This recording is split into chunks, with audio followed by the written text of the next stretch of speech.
Councilman Ron Jackson, District 4. I was going to start out by saying 1.8. My brother beat me to it. But you know, something I just saw was very discouraging, and I think it shows the deep divide, and I don't think that divide should be there. Councilwoman Jones asked everybody who loves the city to raise their hand. And a third of the people in this room didn't raise their hands. But I thought maybe they was just shocked. So I'm going to ask again. Everybody in this room who loves their city, would you please raise your hand? Okay, all right. Second time was better? No, the second time still isn't better. So, and I guess the thing that really gets me, I'm not saying that you love council or that you like council, you like the administration or the mayor. I asked, and she asked, if you love your city, and they can't get off their hands to raise their hands to let people know and to show that they love their city. So I guess they don't love the city. I mean, that's the only kind of conclusion you could come from that. So I don't understand that. So leaving that alone, Chief Parpalachi, I would like to congratulate you. He has a beautiful family, and I know his sons and daughters, the ones that are in school, run back in the school and say, "My dad's police chief." And all their friends probably said, "I'm not coming over your house."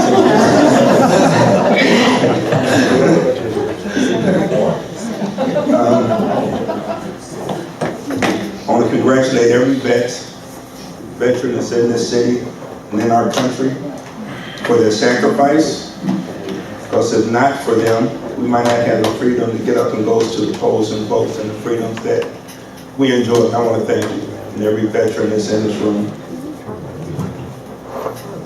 I want to thank the voters who came out to vote. I wish more people had came out to vote, no matter which way they voted. I just think that what we have gone through as a people to get the right to vote and then not exercise that right, I don't understand that either. But one question I did want to answer for the police chief. The cameras will come down at no fee to the city. There is no fee associated with them coming to pick up the cameras. I want to kind of reiterate a little thing on what the mayor said, and I know what he meant, but I just wanted to make it plain that every little store and restaurant and anything else that opens up in Maple Heights is appreciated. Even though we don't have the great big places, any mom and pop or a daycare or whatever. Now, the one thing we like is all those people pay their taxes and pay their income tax and their property taxes. We like to think that. And there's something else I want to touch on. Well, before I say that, I ran for this office 3 times before I won, and the person who sat in this chair before me told me, "Be careful what you wish for, because you just might get it." So when I won, I got all these big ideas. I still have them in my head, and I ran in the room and let's get started with this. We're going to be able to do this and be able to do that. And you know the first thing I found out? 1.8. How disappointing that was to think that our first 10 months of this year, the only thing we've done is look for other things that we could try to cut services and while maintaining the level of service that's been being provided. And that's kind of hard to do. It's just downright impossible. Anybody who thinks that you're going to get more services for less money, can I say the word? Go ahead. They're a fool. What makes you think you're going to get more for less? I don't get it. I don't get it. But this next is kind of a touchy subject. I want to know I'm approaching it as gently as I can. We open every one of our meetings with prayer. And I'm assuming 99.9% of the people in here, if not 100, have some type of believe in a higher power. I don't know about you, but the power I serve talks about taking care of the poor and the elderly and the widows and the sick and the children among us. And a lot of us, when we go to where we worship, whether that's Saturday or Sunday, whatever day of the week, expound to believe that. Then we walk out of that building, and what happens to those things that we would profess in that building that we believe? How do we carry those things out in our everyday life? Because it's easy to do it in church when you're around all those believers and everything, and it's easy to raise your hands there and say, oh yeah, I believe this. Oh yeah, I go along with that.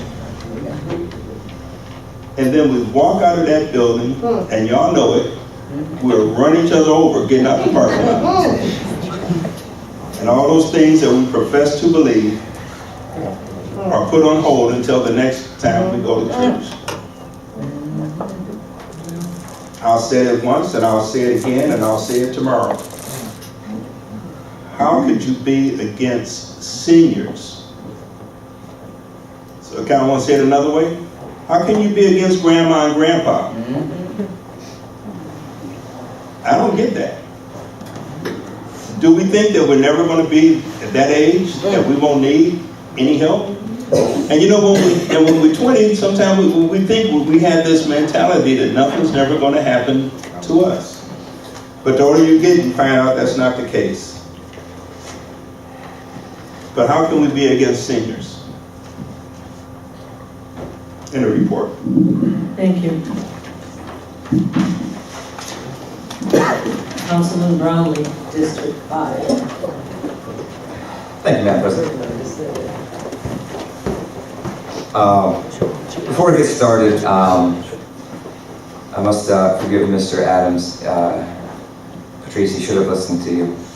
The comments about a crying cow and a corrupt mayor were actually someone else's comments on my comment. So those weren't even my comments. But it's easy to mix those kind of things up.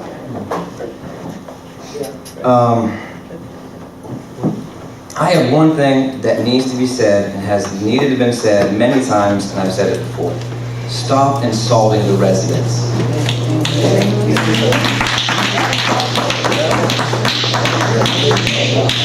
You've been called fools. You've been told that you're stupid, that you're against seniors, that you don't pay your taxes even. You were told you don't pay your taxes. Neither do you. So these things are completely out of place.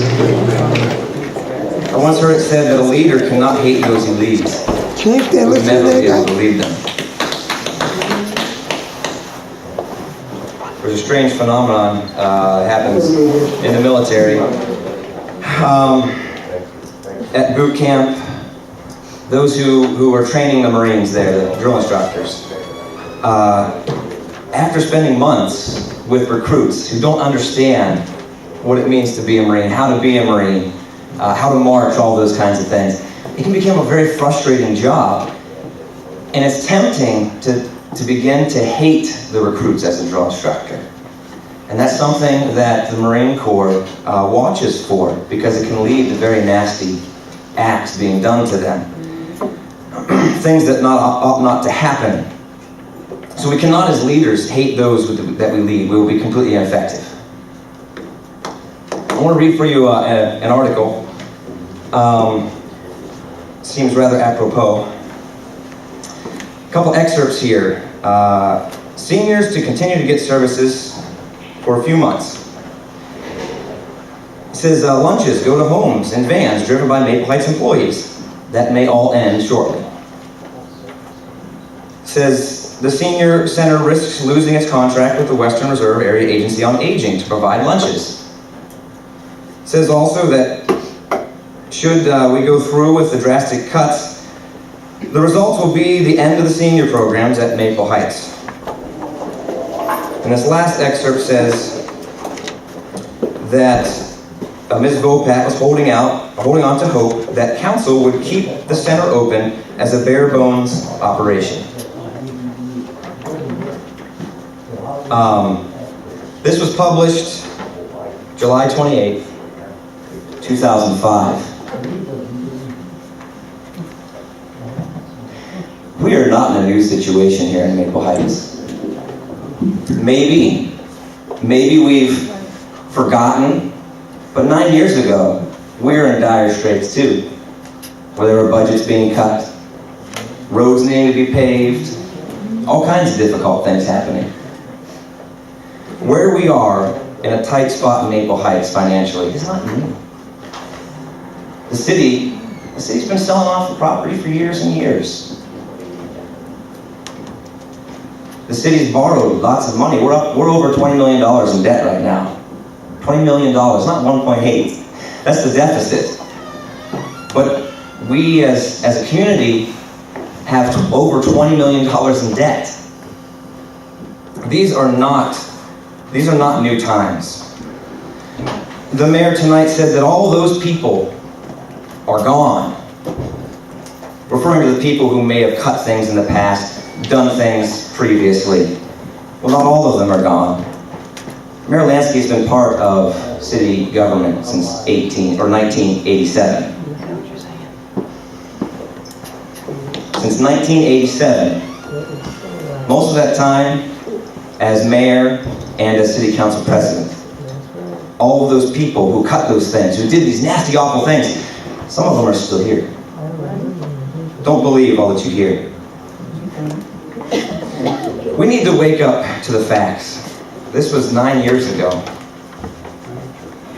These are 9 years ago. Problems have been facing Maple Heights for a long time. We can't keep pushing the same old agenda. It won't work. We just can't. A year ago, council sat here with exactly the same predicament and said, oh no, the tax levy didn't pass. What are we going to do? Okay, what was done? What was done? A year later, we are in the same spot. We cannot do this. In January, February, I appealed and appealed and appealed that we cannot do the same things over and over again. It will not work. And here we are, a year later. Wisdom will be proved right by its children. We kicked the can down the street for another year. Things are tough in Maple Heights. There's no way around it. You have to face the fact in all of its ugliness. Then there may be an opportunity. And we have an opportunity. What this last election and the previous two have proven is that the old guard, the old way of doing things is impotent. It is impotent. It cannot accomplish what we need as a community. The fiscal recovery plan has been sitting at the auditor's office for 3 months now. You know why? Because they didn't like it. Because it's not going to be approved in its original form. It was not up to snuff. Impotent.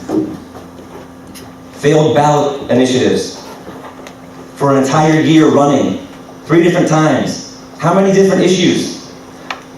Failed. Again and again. There's a paper that I made up with some statistics on the campaign. What happened this year? You can see that for issue 99, remember it passed 3-1. But those who wanted to keep the traffic cameras outspent the poor little residents 7-1. If you look at the money, there was 7 times more money on the side that wanted to keep the traffic cameras, and they lost. Why? Because they're out of touch with the community. Impotent. It was said tonight very well by Mr. Grisham. It says, aim at nothing and you're sure to hit it. That's true. Aim at nothing and you're sure to hit it. This city has been adrift without a plan, a vision for well nigh a decade. The last master plan was developed in 99 and 2000. City Hall can't even find it. The zoning codes, do they make sense anymore? No. Are we proactive into looking into it? No. Impotent. The old guard cannot stand this old ways, this looking at it, just beating your head against the same wall time and time again is not going to get us anywhere. And if we realize that, there's opportunity. Then and only then, there's opportunity. We could have a change of direction. We cannot keep things the way that they are. It was said tonight, we're going to try to keep things the way they are, the way they've been. Who wants that? This city's been on the decline for decades. Who wants the good old days? The good old days, you got to go all the way back to the 70s for that. We don't want to keep things as they are. The status quo is no good for Maple Heights. Keep things the way they are? No. And I think the residents have spoken time and again that no, we do not want the same old, same old. So we must take a hard look at where we are. In some ways, the mayor and others up here are kind of doing that. But hating on residents, blaming everyone else is not the way to take a hard look at things. Taking a hard look means taking the blame that is yours. Recognizing what has been done wrong, even without blame. Just to say, that didn't work. That would be a blessing here in Maple Heights. We need to take a hard look at where we are. We need to come up with a plan. For if you aim at nothing, you're sure to hit it. So we cannot continue as leaders to insult those that we lead, and I will not stand for it.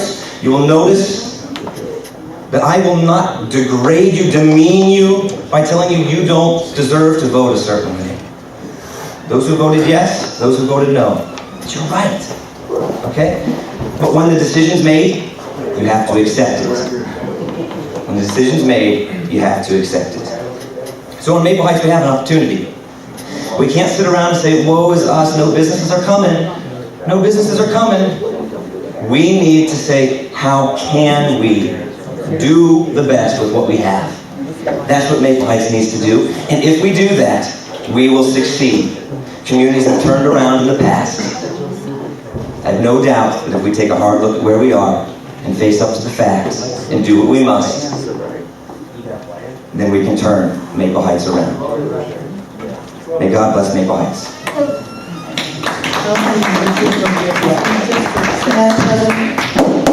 Mr. Trojansky, would you give me a moment? Absolutely. Thank you. What's the, Pardon? I'm sorry. I asked for a moment. Okay, go ahead. Mostly because, as the mayor said in his report, I cannot have people leave this room with this information. And you need, Mr. Brownlee, perhaps should have read the whole article. You weren't here. You don't know the circumstances that article was written about. To let all of you know, and some of you were here, some of you were sitting in this room night after night after night with meetings. There was a personal vendetta by at least 4 council people that are not sitting here any longer against this program. It was a personal vendetta. There was $40,000 in the budget. In the budget, there, Mr. Brownlee, not gone, not where we are now, okay, $40,000 that city council would not release to have this department survive through the end of the year. Now, you remember? Some of you were saying it. All right. So, that's the difference of having no money to run this program, to go to the voters and ask for money, to help us survive I know, I'm boring you. That's too bad. But that's the difference of not having the money and having a council hold the money and not release it to keep us going. So let's make it very clear that this department was not in that same situation that he referenced in that article. And let's also reference the fact that on the Sunday night before that election in November, there was a prayer vigil held in this senior center that was, you could not get into this building, Mr. Brownlee, with the residents of this community, black, white, poor, rich, whatever, they were all here, with ministers and priests from all of the churches here praying with us. And then the voters went to the polls on that Tuesday, and I believe, if my memory serves me correctly, 5 of those 7 councilmen were replaced to keep this program going. And then the same ones that refused to release that money voted that night to release the $40,000 that was in the budget and was there and help us get to the end of the year. Thank you, Mr. Trojanski, for your time.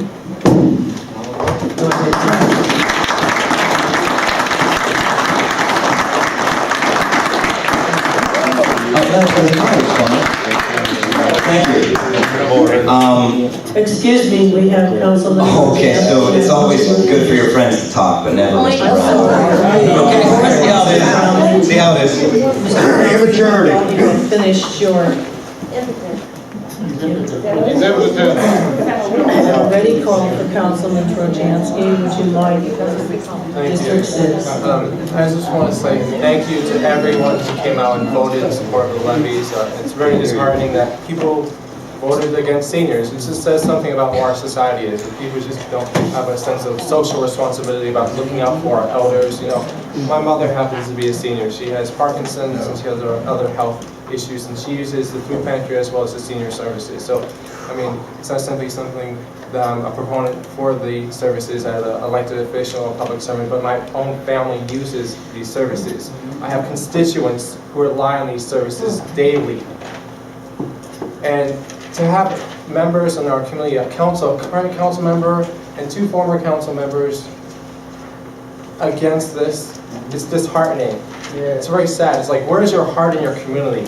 Where do you stand on people? I mean, you have a council person who just spoke about character and merit. I judge a person on where they are in equality, where they stood on LGBT issues, where they stood on voting rights, where they stood on public employees, libraries, seniors. Those are people. We're elected officials. We stand for people as a representative officials here. We're for people. Remember why you're here. That's what people forget when they come into these positions. They have their own agendas, their own motivations. It's not about serving people. So what can I do for myself? Really needs to really change that type of element of politics here in our city. That's why we're in the situation we're in. People don't want to come together. They don't want to work together for other people. It's about what's in it for me. How can I get back at that person I dislike? That's got to stop in this city. Now, I'm very sad that this happened today, but we have to move forward. We're stronger than that. We should expect more of ourselves. We are people of a great city. Our city has been here for more than 80 years. And I expect it to be here for another 80 years. It's time to come together. It's time to work together. It's enough of the politics. Enough. We need more people looking out for one another, loving one another, not attacking one another and say, how can I bring this person down? Or I see it this way. Your way is wrong. You know, these people have these criticisms of our city and as elected officials, but never once have we heard from their plan. Where are their ideas? How are their schools and cities? You're doing your job wrong. Look at this mayor. Look at this council. Look at this person and so forth. Enough. If you have something positive, bring it to the city. If you're an elected official in the city and you want to see something happen, have a plan. We have people who want to point fingers, but they don't want to lead. The people who put you in this position, now lead. Don't attack, lead. That's all I'll say about Election Day and the status of our city. But I want to congratulate the police chief, John Papalanchik, a great person for the position. You're very outspoken in the community, you're very approachable, you're very passionate and committed to the community. And I'm glad that you're the person that will be the police chief. For my district, the next District 6 community meeting will be on Saturday, November 22nd, in meeting room number 2 at 11 o'clock. And then District 6 residents can expect to receive my District 6 newsletter from November next week. It will be on your doorstep next week. And then finally, I want to honor all those who have served our nation with honor and valor. Happy Veterans Day. Thank you. Thank you, Richard. Councilwoman Agee, District 7. Congratulations, Chief, on your promotion. Thank you. I have been sitting up here for District 7. There's so much negativity in District 7. They beat me up every chance they get. Every chance they get. Yes, I was for 56, 57, and 99. Yes. That's what you guys put me here for.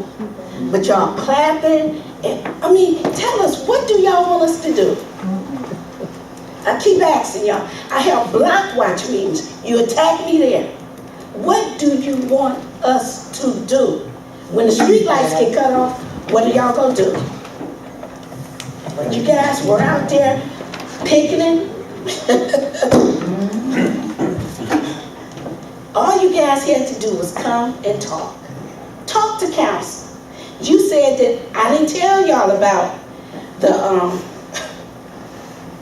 traffic cameras. Yes, I did. I did. Where did you tell us? Miss Mitchell, don't do me like that. I had a block watch meeting. And I told you guys, yes, I did. Yes, I did. And here's the thing. Let's just get it all on the floor right now. You were my mentor. I respected you, but now I don't know what happened. I don't know what happened to you either. I'm here doing my job. Please tell me what I'm not doing. You're not representing your constituents. How? How am I not You're representing? not doing anything for us. Tell me. Stand up here and tell me, what do you want me to do? Now, what- No. I didn't come here to fight with you. I didn't come here to fight with you. I want to hear, because they're going to District 7, telling everybody that I'm not doing my job. What do you want me to do? Okay, let's go. You could possibly continue this conversation later. But give us some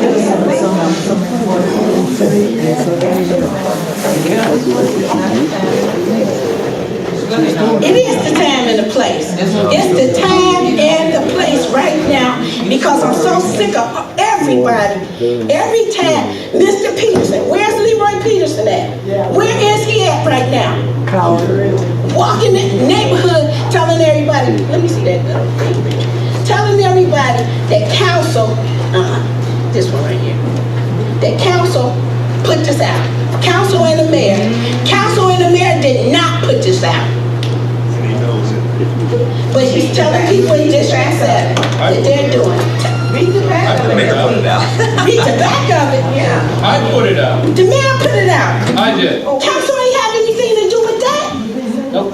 We didn't say the council did. I said Leroy Peterson said.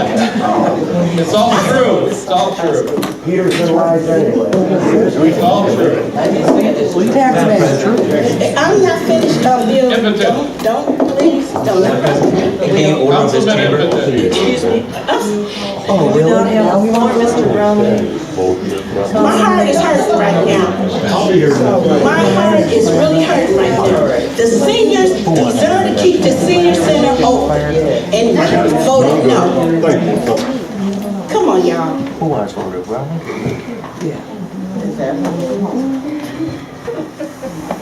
End the report. Thank you.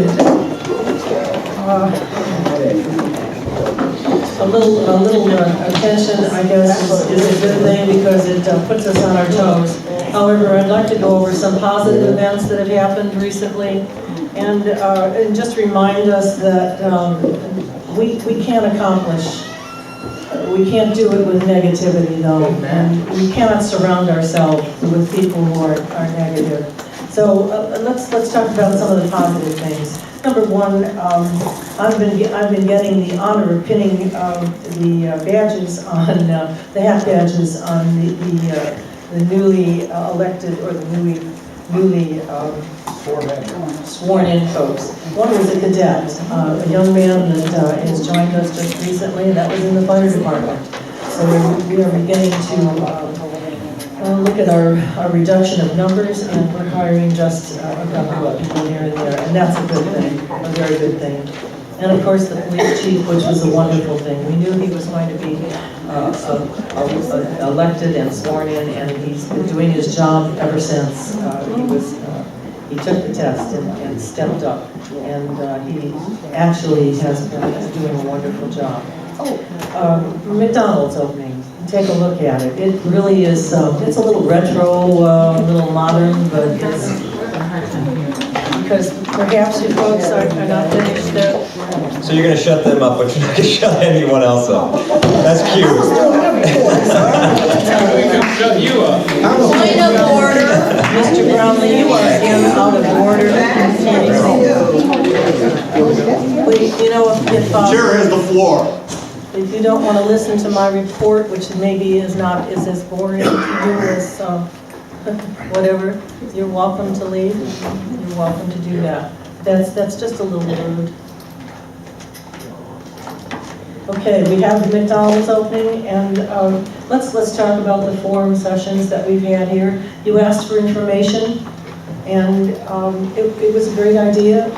We gathered in people. We had different people coming for both of the forums, and they were very well attended. They also had excellent questions and excellent answers, and I think that's a positive. I would like to continue these forums with some input from the residents who actually do care about what's going on in the city. I also would want to remind you that we do have the city website, which has the budget on it on a continual basis. We also have the neighborhood news, which will take this meeting and republish it in the newspaper on Wednesday. And you will see that. Walk to the drugstore, walk to the library, walk to City Hall, and you can get a paper. There's no reason not to be informed, none at all. I mean, you can go on your social media, but believe me, the events and some of the commentary is very twisted here. The forums, at one of the forums, I talked about forming a committee and asked for volunteers and asked for people to come forward, and we did. We had some folks who came forward, not enough, but that's when our citizens chairperson for the cameras and the levy actually came forward, and that was George Grissom. And he did a wonderful job. He's eloquent, and he truly is a resident that cares. And the other folks who joined him were also very, very good people who put their heart and soul into this particular election. They worked, they stood at the polls, and they contributed. It was a positive thing, and I'm very grateful, not George, but also all of the other folks who were a part of that. Let's continue that forum idea. Give me some input. Tell me what you want to hear about. Who do you want? Do you want speakers? What do you want? Let's keep it moving. Let's keep it going.